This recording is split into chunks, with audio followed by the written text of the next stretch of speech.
Hey, darlings, I'm Delilah Taylor. This is Happy Hour Hangout, and I'm coming live to you with my white chocolate raspberry daiquiri. I couldn't remember what the other word was, but we've already started laughing back here, of course, and we got three fabulous ladies tonight. We're going to be discussing a couple of different things, but I got all sorts of questions for everybody, and y'all ask them questions because Nora just came back from the land of sin and not Las Vegas. We're talking about Amsterdam. That's right. I did. That's right. Yeah, a lot less illegal stuff in Amsterdam. and then we got Jessica Dewell and Debi Davis. Everybody jump in and say hi. Hi. Hi there. It's happy hour. Happy hour.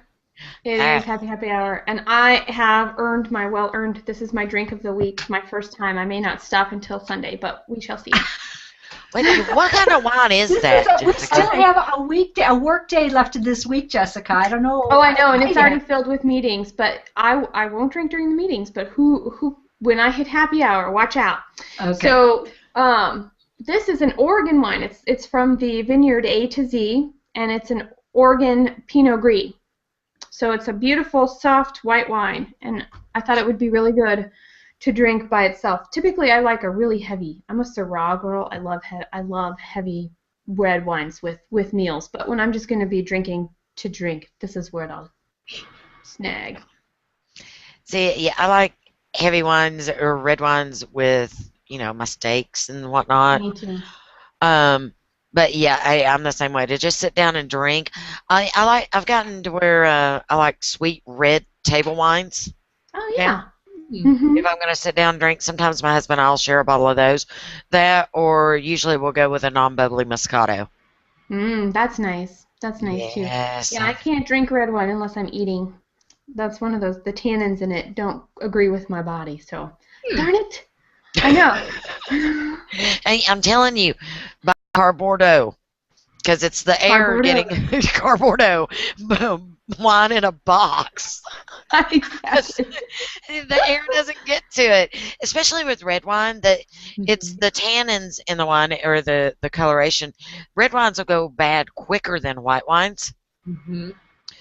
And but that's because of the air hitting it. When you pop the cork and screw the bottle, the air hitting it, that's what makes it go bad.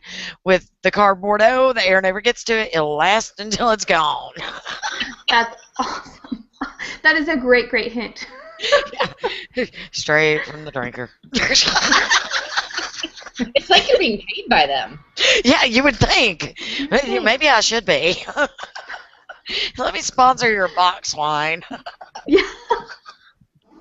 I could be right there with you. I don't talk about it as openly as you do because I usually get, the raised eyebrow. But, I can't finish off a bottle of wine by myself in one night, and maybe 2 nights in a row. But then, like right now, I've got half a bottle of pretty nice red wine sitting on the counter that's been there for over a week. That's going in the trash because I just couldn't finish it. Cook with it. Ooh, cook that's with it. I can still cook with it after it's been open. Yes. That long. It's a good way to use the unused wine if you should have any. Yeah. There we go. Waste not, want not. Exactly. I will do that. But yeah, wine in a box. I hide it just so people don't even realize that that's what I'm drinking out of. But heck, then I can have a glass. Refilling the bottles. Oh, Nora, you're a thinker. You're a thinker. Problem solver. I like it. You can still have the fancy appearance, but the cheap, long-lasting sustainability of wine. I'm writing it down right now. I like that idea a lot. Bordeaux in a bottle. Bordeaux in a bottle. That is awesome. All right, Nora, what you got, baby? What other great tips and tricks? No, what are you drinking?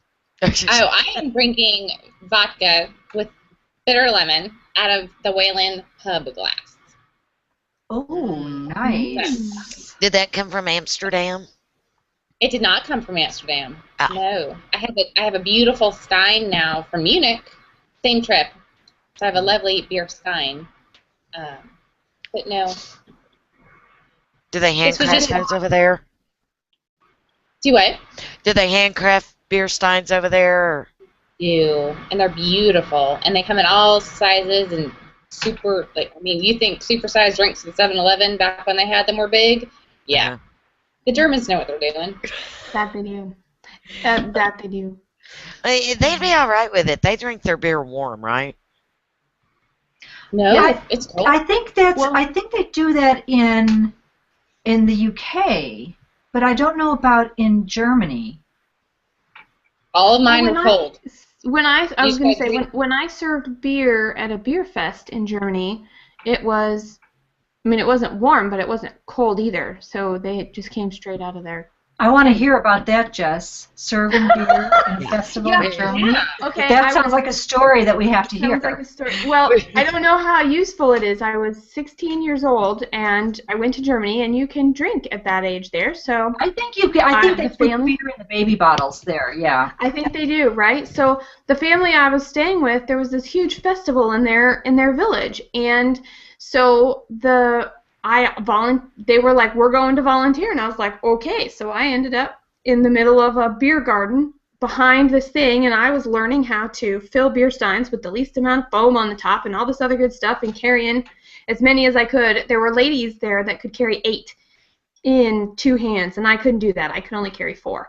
But it was a skill I thought that I might have to But develop. did they give you one of those cute little dresses? What are they called? You know, with the, That's what I was don't know about about to you. ask. I can picture you in one of those. I can picture me in one of those too. One of the little peasant shirts with the real short dress with the little petticoat thing. Uh-huh.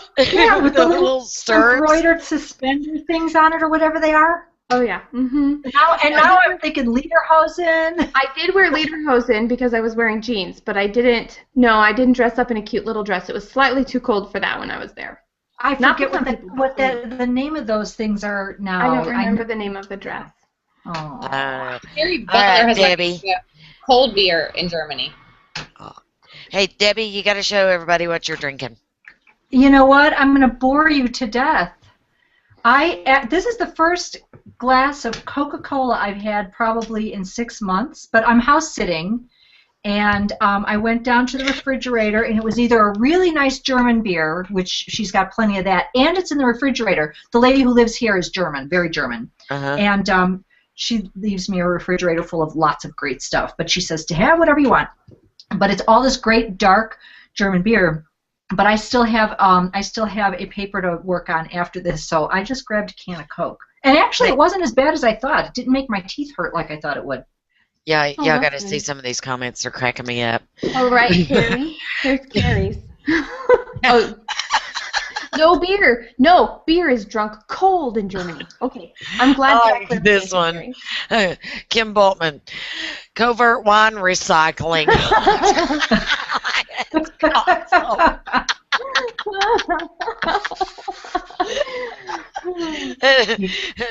Drink of the week by Cheryl Deuce. Is that like cheese of the month? Yes, Cheryl. Absolutely. If you never noticed, I do a drink of the week every week. I always pick something. You were on the show. You saw me, like opening the rum bottle with my teeth that night. It was pirate night, and I had a pirate rum bottle. I'm like, it was great. And Kirk Sherrod was dressed up as Captain Jack Sparrow. That It was awesome. funny as hell. That was a really funny show. Yeah, I couldn't even keep up. I gave up at that point. I was like, never mind. And then Kristen Drysdale. Wine in a box is not nearly as tasty as wine in a jug. Nice. That would be the homemade stuff, Kristen, right? No, wine does come in a jug. Really? Mhm. Yeah. Nora, you know a lot about wine. Yes. Yeah, you go to the liquor store and get them in the wine. Get them in the jug. The liquor man and I are on a first name basis. It's good to have a Debbie, friend in liquor. Debbie, you're not in the liquor store enough. My husband and I walk into this little liquor store that's down the road, and the lady's like, "Oh, come here. I know what you'll like this week." You know. Now, see, I need to work on that. We don't go to the liquor store enough either in our house. Most of the time, we just have wine because it's easy to grab at our grocery store. We don't head over to the liquor store. My mom will probably kill me for saying this, but growing up, she had a little day planner and one business card in it. It was not my father's. It was the liquor man. She always had the number to call when we were having a party or something, and she was like, "Something happened to me. They're going to call the wrong man." And I'm like, well, should be right, man.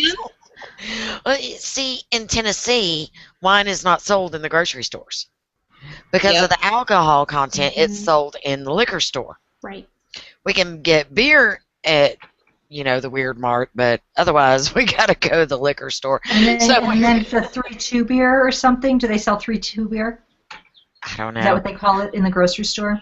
There's some beers that are such high alcohol content you can't even get them in the grocery store. You have to buy them at the liquor store.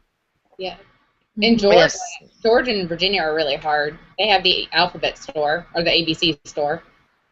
Yeah, it's something like that. I don't know, but yeah, we got some weird liquor laws down here, and we still aren't even allowed to buy beer till like after 12 on Sundays. And I remember those rules. Yep. Blue law state. Yeah, blue laws. So it's odd. They're trying to change it, so hopefully here before long I'll get to pick up at least the cheap wine in the Weird Mart while I'm grocery shopping. We're rooting for you. Yes, rooting for that. Oh yeah. Yeah, the liquor store owners aren't happy about it. Well, we just recently switched from our liquor stores being state-owned to being able to be privately owned. Really? So you can now, so now in our grocery stores you can actually get rum and vodka and whiskey and some other things, Wow.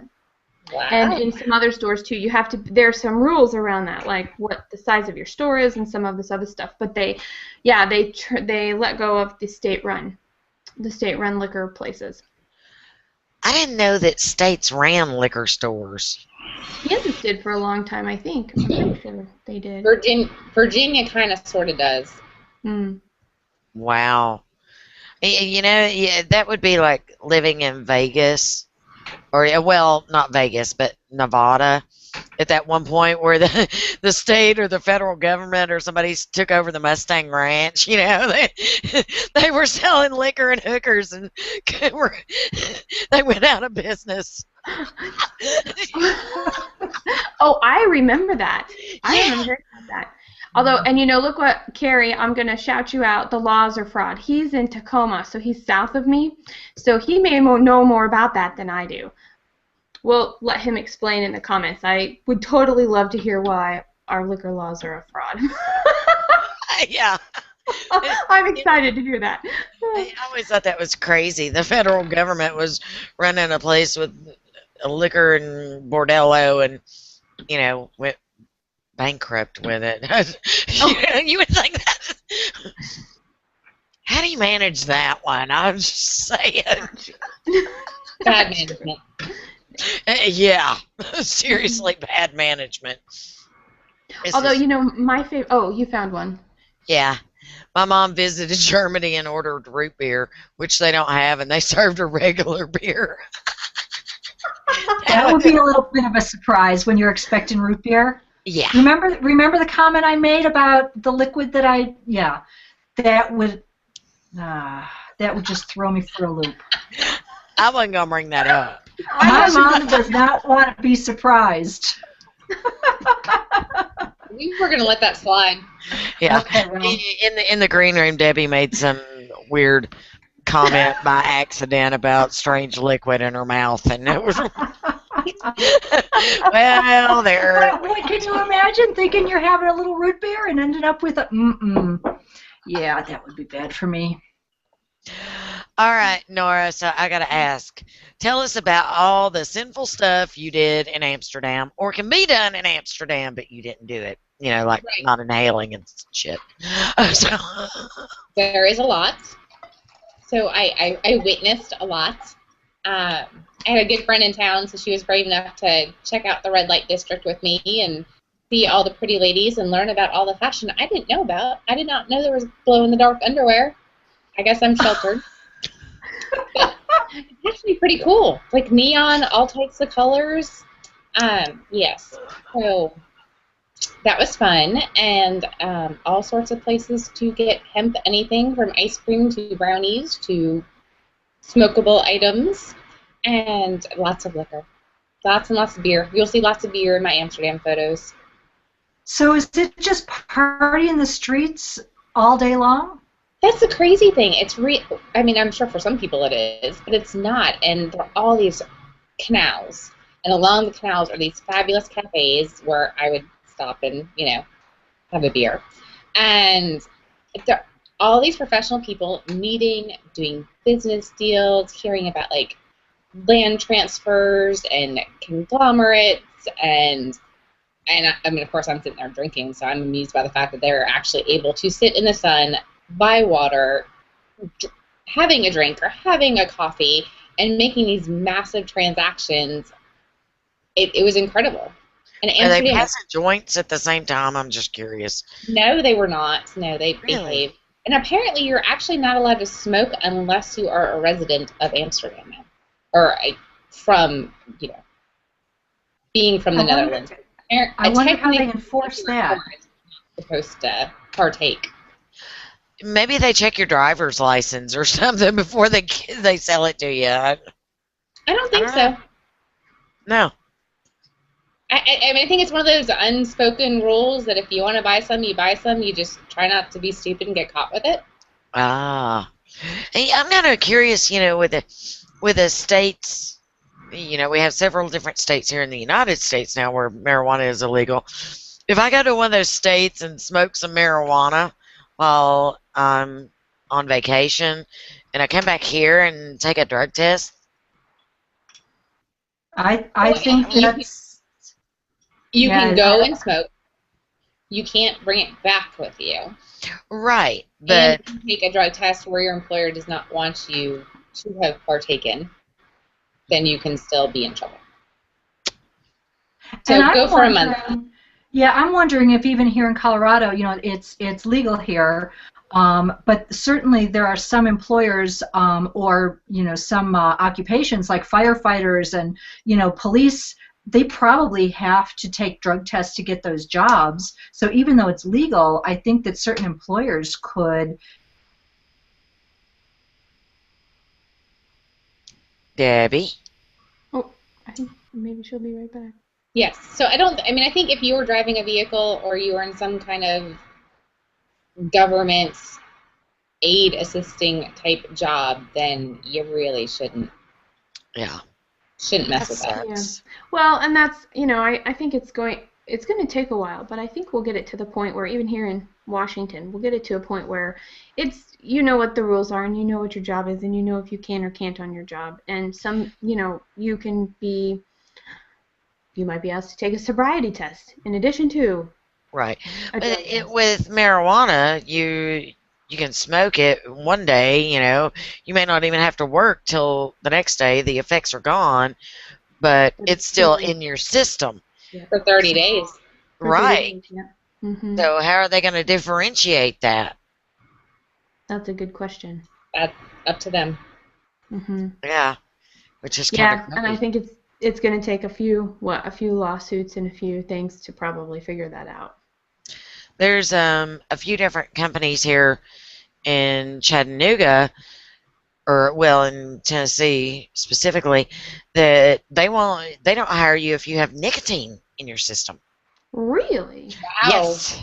Interesting. Yes, and nicotine stays in your system for around 30 days also. Yep. So that's not just smokers, that's people that dip, that's people that are on the patch, people with nicotine gum, any form of nicotine.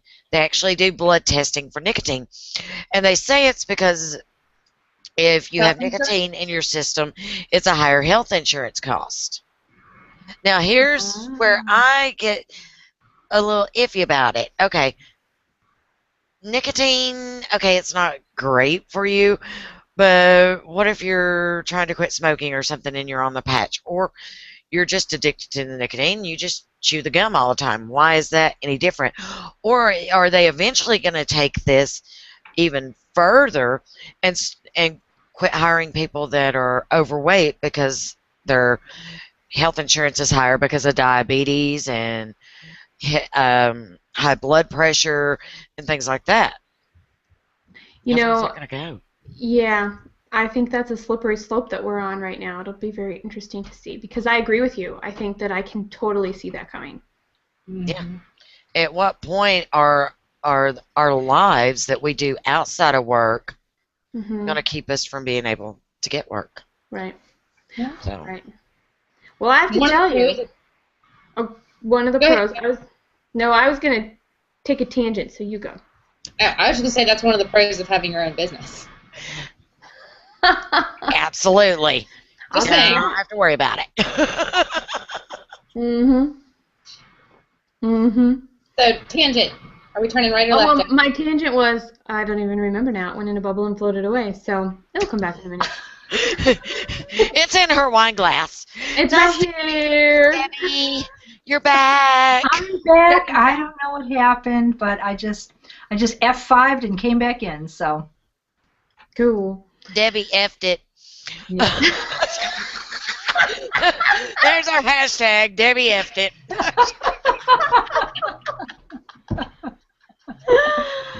Thanks, Delilah. Well, I'll have a reputation by the time we get to the end of the HOA. well, honey, why should you be any different than the rest of us? That's right. Debbie, you're in your own right. Oh, this is interesting. Yeah. So, Debbie, is this a house that you've been at before when you've been on a hangout? It looks strikingly familiar to the first time I chatted with you. The first time that I got into a hangout was when you and Scott invited me in on a whim, and I was sitting right here. And I was drinking one of those really nice heavy German beers.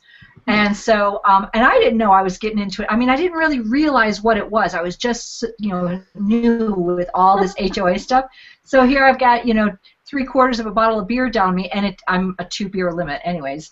And, I jumped onto the HOA, and I was sitting right here in this office. Mm-hmm. So. Thought I recognized that background. Yep. Here's I get to be one. up here quite a bit. Here's a good one from Kim.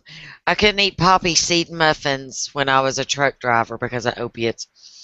I heard that. Yep. They did something about that on Mythbusters. How many poppy seeds would you have to eat to be able to pop positive on a drug test or something? I don't remember what it was, but I think it would be. I mean, couldn't people just say, "Hey, I had a poppy seed muffin"? No. No. Yeah. That won't work. No, not at all, unfortunately. Yeah. Otherwise, we'd all be eating poppy seeds, right? I'll be eating poppy seeds all day. I don't like marijuana, so. I don't know. That is something I have never tried. So. Well, the last time I did it, I was like 21, 22, and it made me like all weird. Could y'all imagine me quiet? I got like all freaky paranoid and quiet, and I was like in the corner and staring at people. Don't do that again. Yeah. See, it's like creeper factor.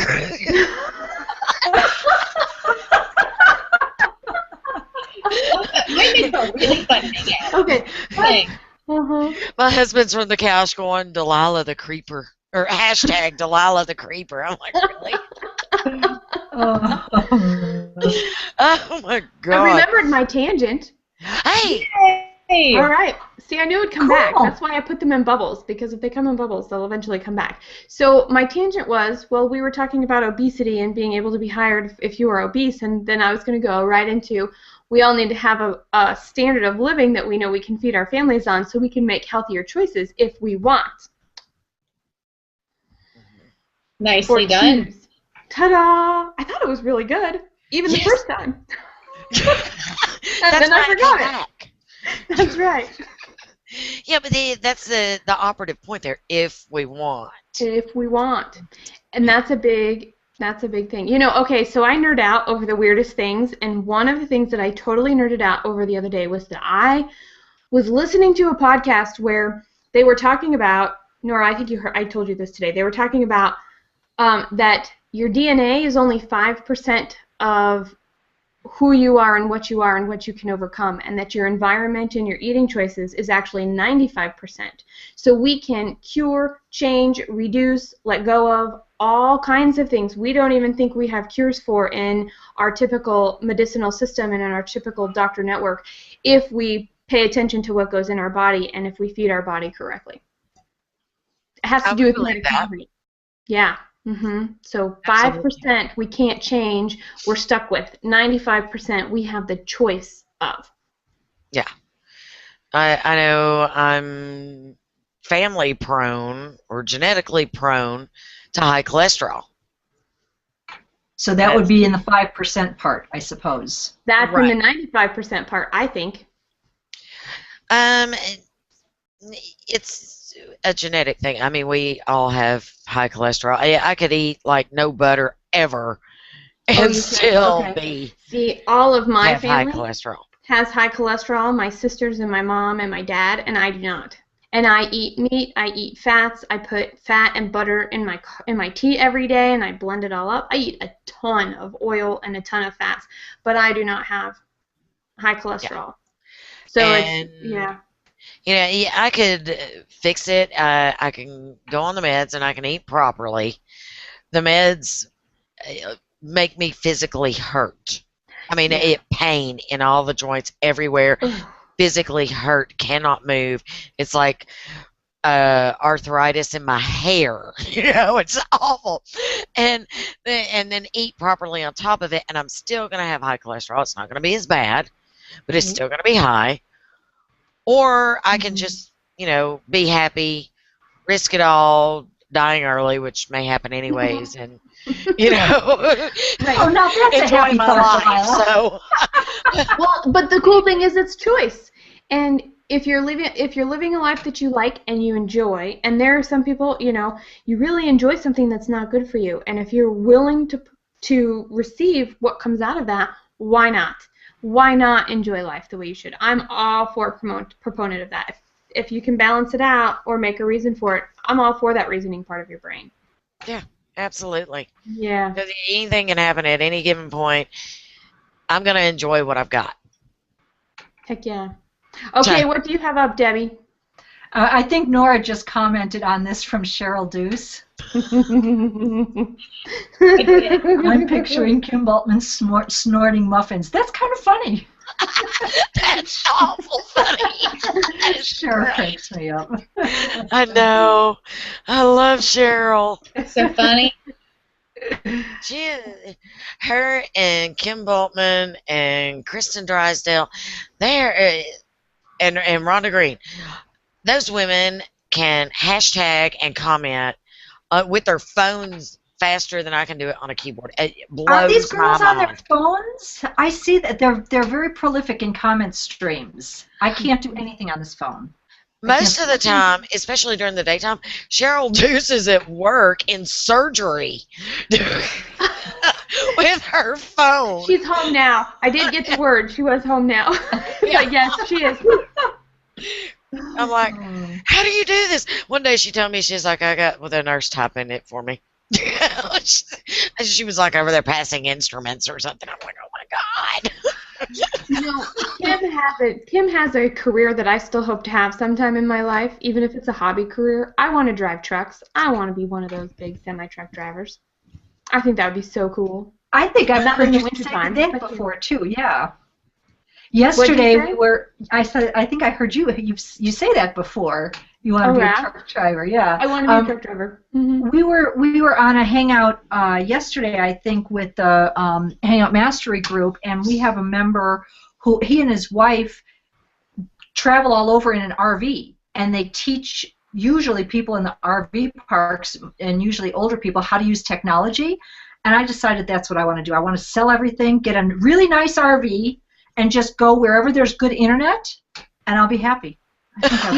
I have a friend who sold everything, and they live in a motorhome, and they drive all around, and they meet people all over the United States, and just have this local community in all of these places that they drive. I think that is fabulous. I think that would be so much fun. That would be really fun. I have to tell you, though, my reason is that big engine. It has nothing to do with the fact it's a truck. It's the biggest engine I can get without flying a jet. That's really, if I could do anything, I want to fly jets. That's really what I want to do. Okay, size matters to Jess. Size matters. She wants a big motor. Yeah, bigger is better.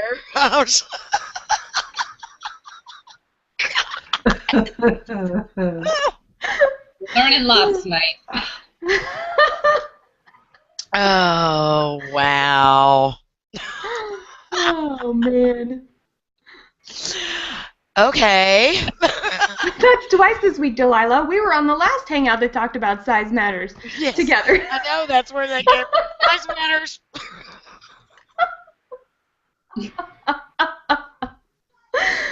And it You was really even- want me to tell them that? Okay. Oh. What's going on back there, Delilah? I know, that's what I'm just thinking. Now you My have to. husband's over here making stupid comments from the couch. I'm like, really? Just clean this up for just a second. Cheryl says, Jessica, maybe if you try snorting muffins, you can drive a truck. Yes.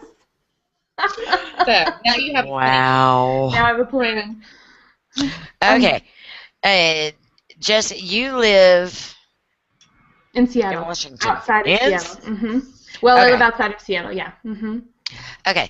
Yeah, and I put this on one of the shares earlier. Tell us about the minimum wage in Seattle. What the hell?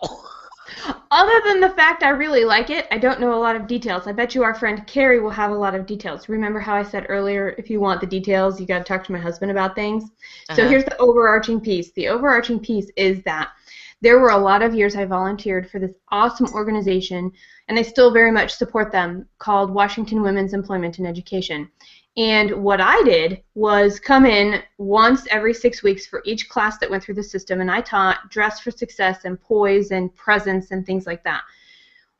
Part of that particular piece of the program was learning skills, so they learned how to use the computer, they learned all of these things. So their target audience, the people who went through this program, were moms that were high school dropouts that had an average of 2.5 kids that lived below poverty level. And what the purpose of this program was to give them the skills that they need so that they could earn a living wage. And even when I was active in the organization, it was 3 years ago that I stopped teaching that class. So for the 4 years that I taught that class, even at, so 7 years ago, they were saying $15 is the living wage in King County where I live. $15 an hour is what you need to earn. So their goal was to create skills for these women to be able to go out and support their families and be able to have this monetary piece taken care of so they could see their families, so that they could be involved in their communities, so they didn't have to worry about where they were going to sleep or if they could put food on the table.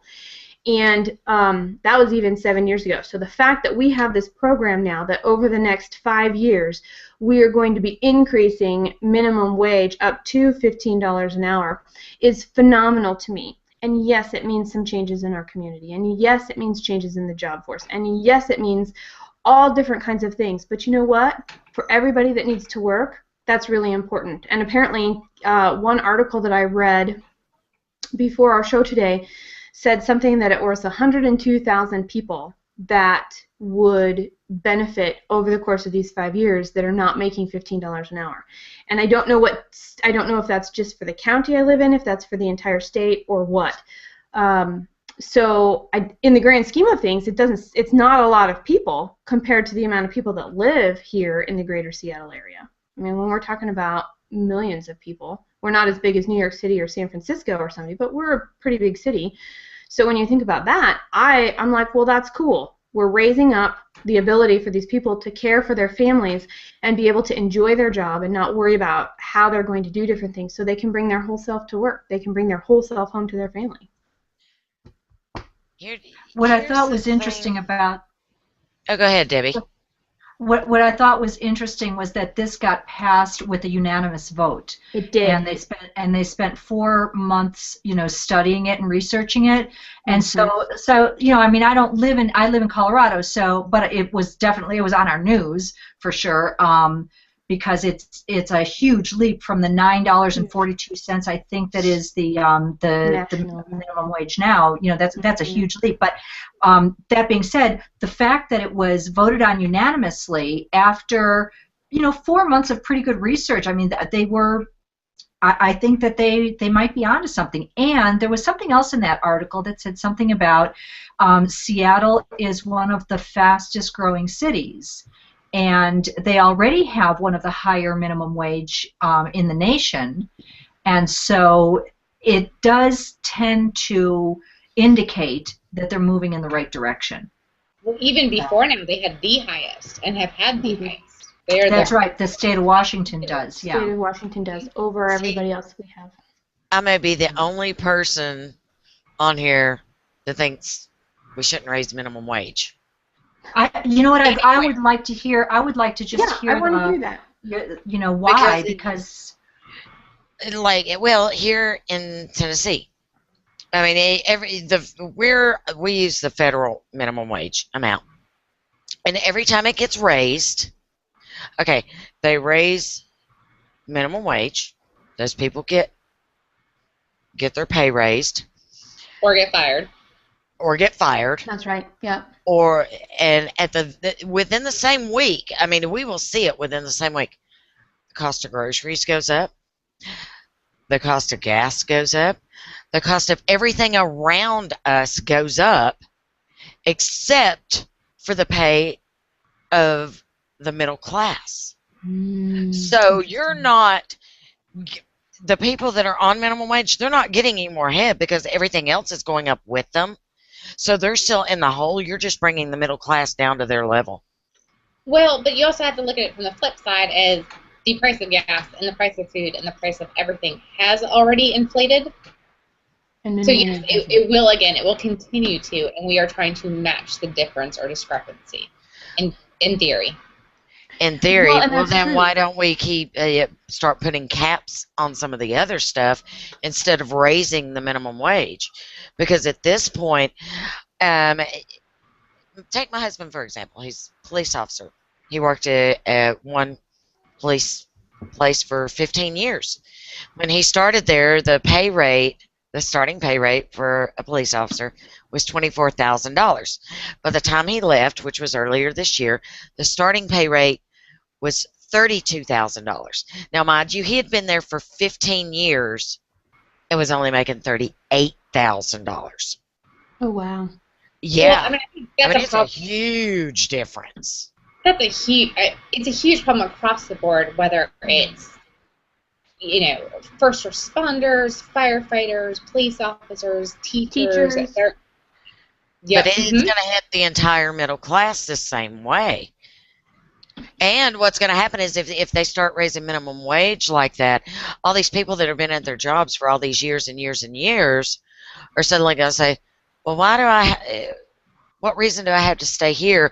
They're all going to start job hopping because they can go somewhere else brand new and start off at a higher rate, possibly than what they were before, and using less skills and less responsibility. Because it's not going to make a difference. But here's one. Yeah. I was just saying, Kim just said, okay, the Tennessee minimum wage is $7.25 an hour. So Oklahoma and Tennessee. Oh, okay. Yeah. Thank you. Appreciate that. No problem. So if that's the case, why wouldn't you jump ship and move to Seattle and make twice as much? Because our cost of living is higher.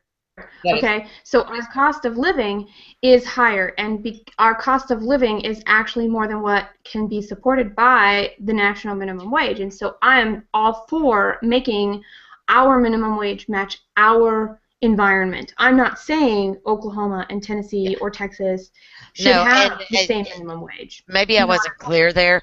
If they changed the minimum wage here, people that have been at these jobs and built all this experience and all this time at these jobs are going to change jobs within Tennessee because my husband would give up a job as a police officer where he's bearing all this weight and all this responsibility and all this stuff, making $17 an hour, and go, down the street and work at a restaurant and make $16 an hour and not bear all that weight. I mean, it's going to be ridiculous because they're not going to raise the rate of the minimum or the middle class people.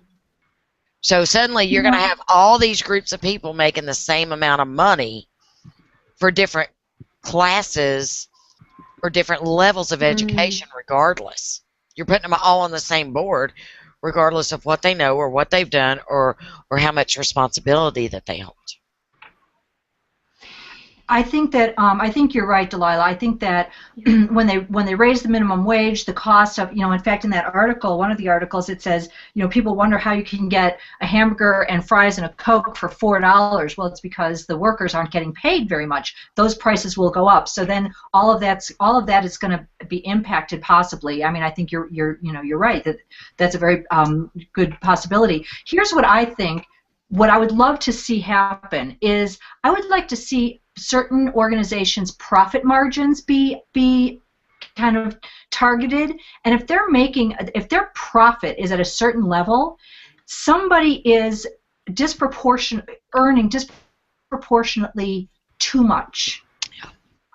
When they've got these executives that earn 257 times the lowest paid worker, that kind of a range, that's too skewed. That should be a red flag. That's when I think that there should be some sort of oversight that says people are being exploited or people are being, taken advantage of so that somebody can afford a yacht while these other people are living in cardboard boxes even though they're working full time. When there's that kind of a discrepancy, when the profit margins are above a certain level, I would like those organizations to, be put under, a microscope and say, there's something wrong here. There's something that's not fair about this system, and not necessarily do an across-the-board minimum wage hike, but rather look at these organizations that are actually, exploiting people. And I don't know if I would call it exploiting. I understand and I hear everything that you're saying, Debbie. And one of the things that I would say is there's a book that I have called The Go-Giver. And the idea is that there are these 5 laws of giving. And one of those laws of being able to give in terms of the monetary amount you can receive is how many people you serve. Well, if I am a clerk at a gas station or a retail shop, I'm not serving nearly as many people as I am as an executive in a Fortune 500 company, because not only do I have all those employees, I have all those shareholders, I have all those board members, I have the community. And so if we look at it from that realm, it changes my opinion a little bit. Not to say that what you're saying is not important, because I think it's very valid, but I also think there is an implied responsibility. Not to say that everybody lives up to that responsibility. Yeah. There's an implied responsibility to the amount of people that you serve when you're in those positions. Here's something else that I thought about. How many of these companies, now with the new insurance laws and everything that are going into effect, and now I know Seattle's raised the minimum wage, and it's becoming a big thing across the nation. I'm wondering how many of these companies are actually going to go to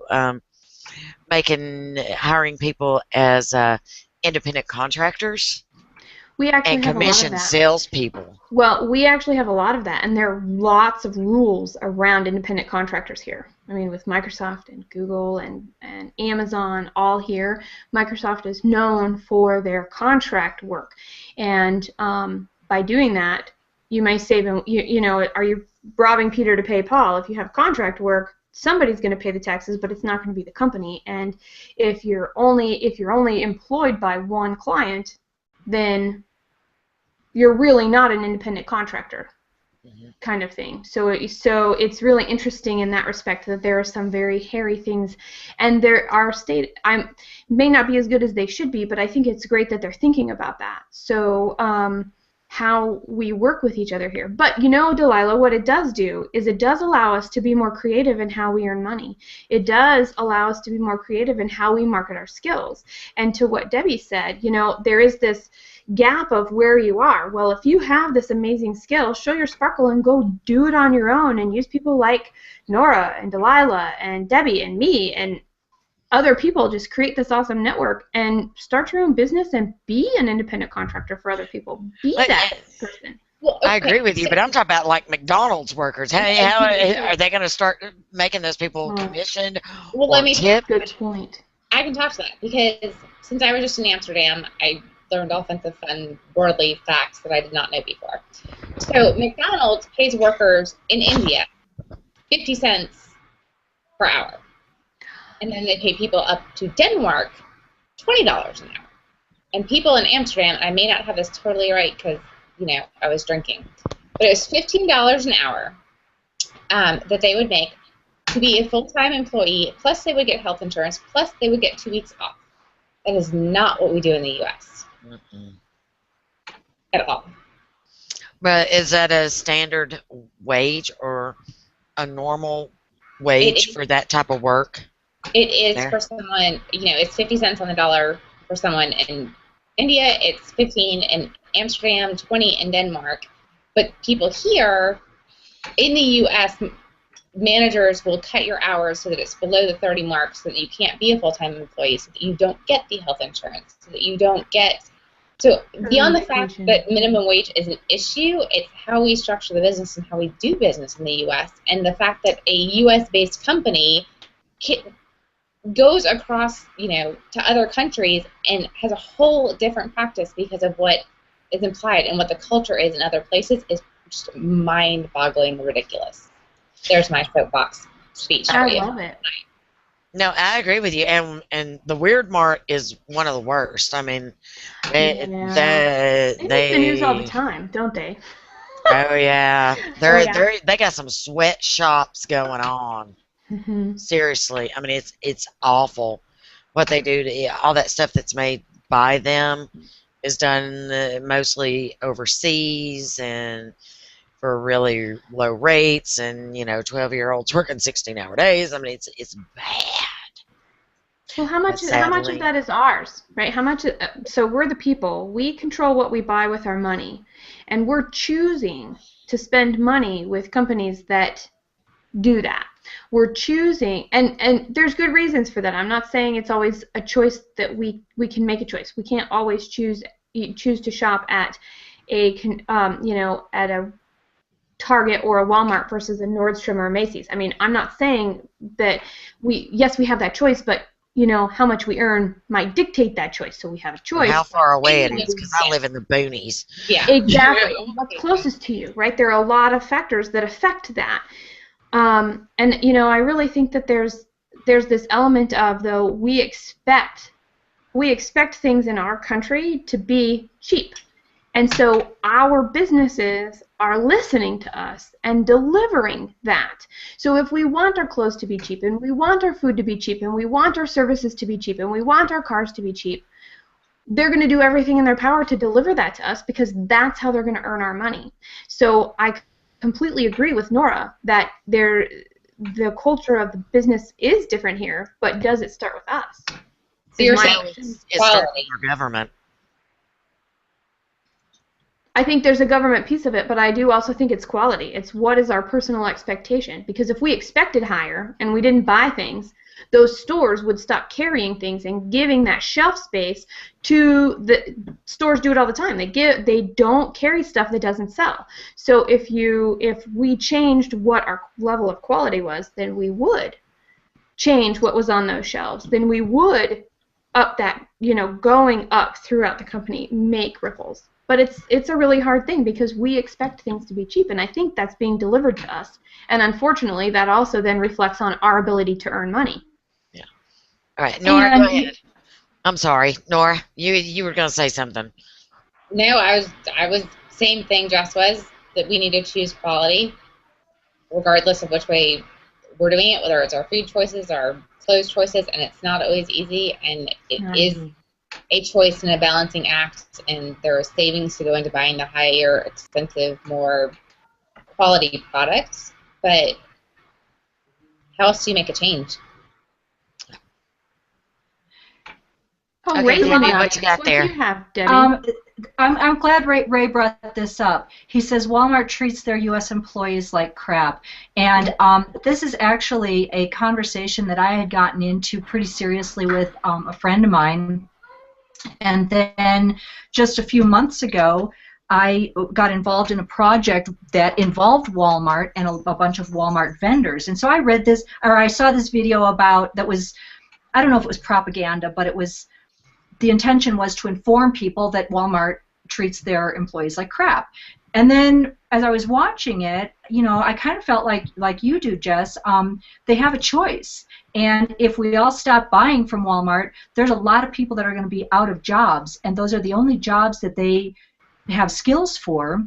And there's a lot of, and I know a few Walmart employees actually who are friends of mine who enjoy the work that they do. So anyways, then I got involved in this project recently with Walmart vendors and found out that Walmart organizes huge charity programs that if you want to be a vendor of Walmart, you have to also be giving back to your community. So they have some standards, and that was something that was not really revealed in this video about how bad Walmart is. And so I thought it was pretty interesting. And what I do, what I'm trying to say is I just encourage people to get all the facts before you know, create this opinion about like places like Walmart, because yes, maybe they don't. I don't know what the wage is, and I don't know how much health insurance they give. I don't know what company gives health insurance anymore, actually. But the point is, I was surprised when I heard the wonderful things that Walmart's doing, and it was a nice balancing factor. And So, you know, and they do. They are so involved. Few Walmart employees that absolutely love what they do, but there was a comment before, their income with our family, because they have multiple kids, is being supplemented by welfare. Mm-hmm.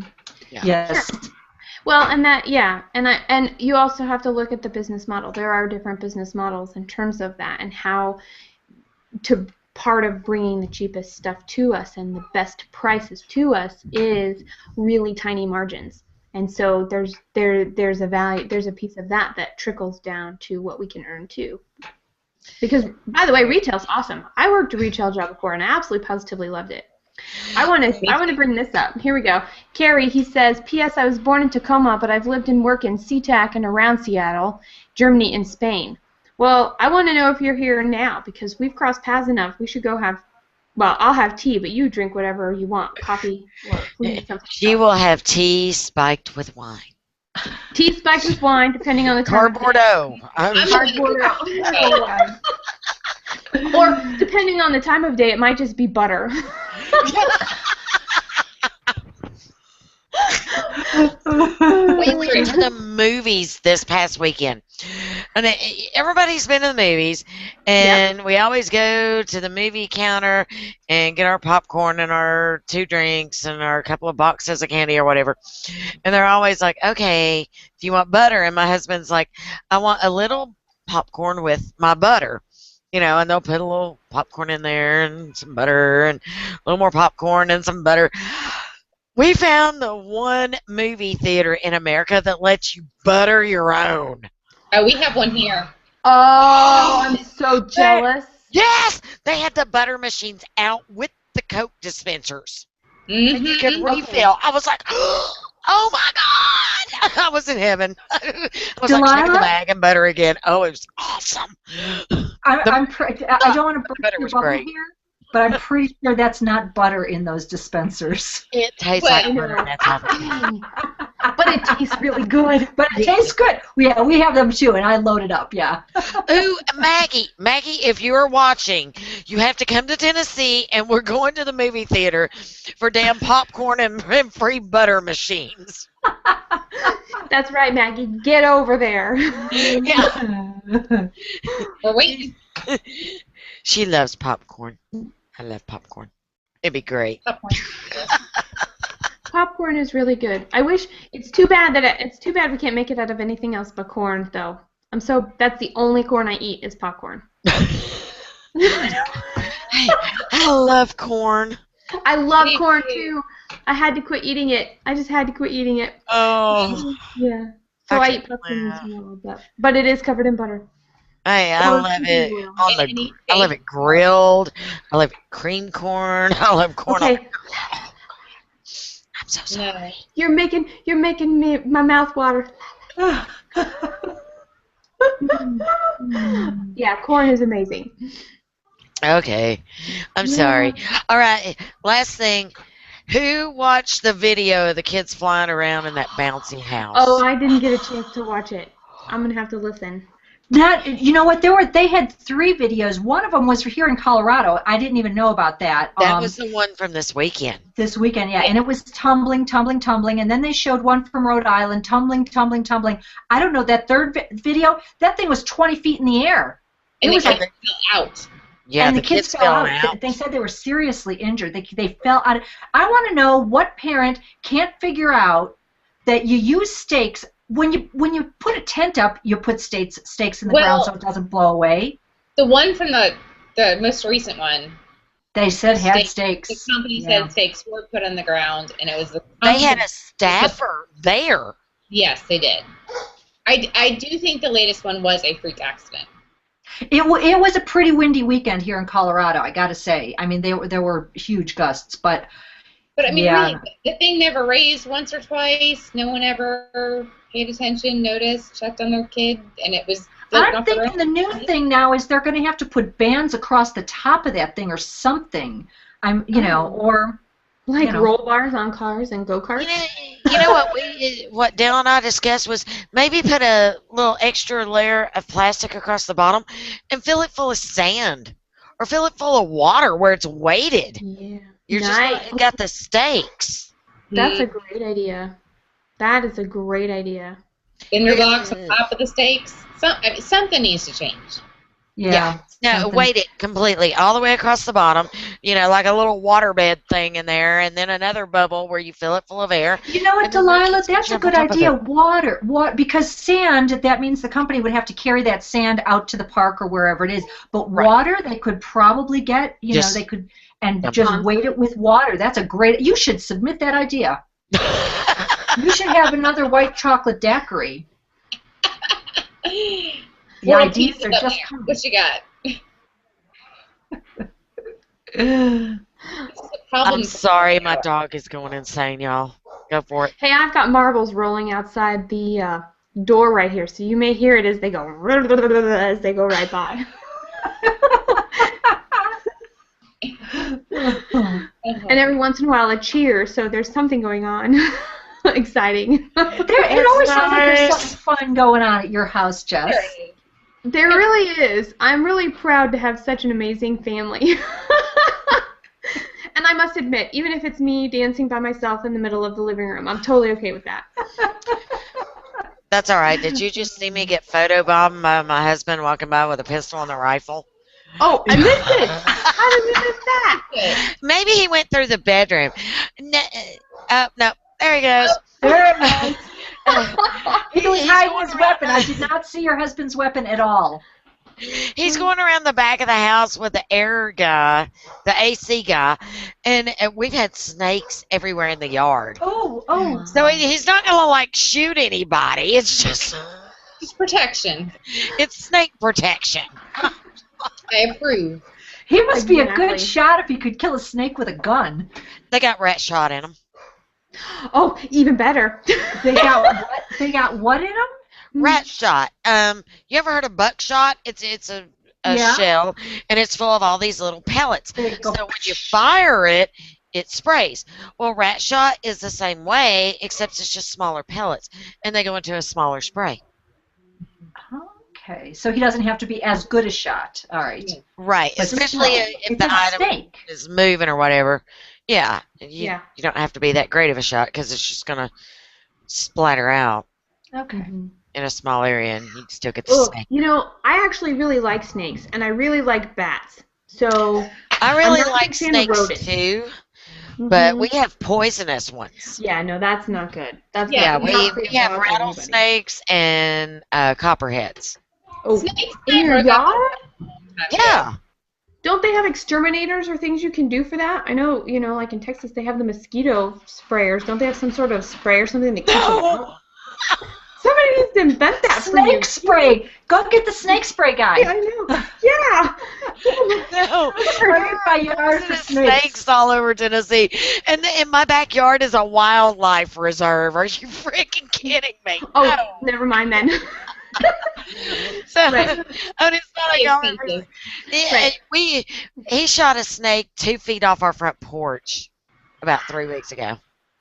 That's crazy. How much do you have? A lot of land? No, we've got about a quarter of an acre. Oh, that's And a it's a decent very- amount.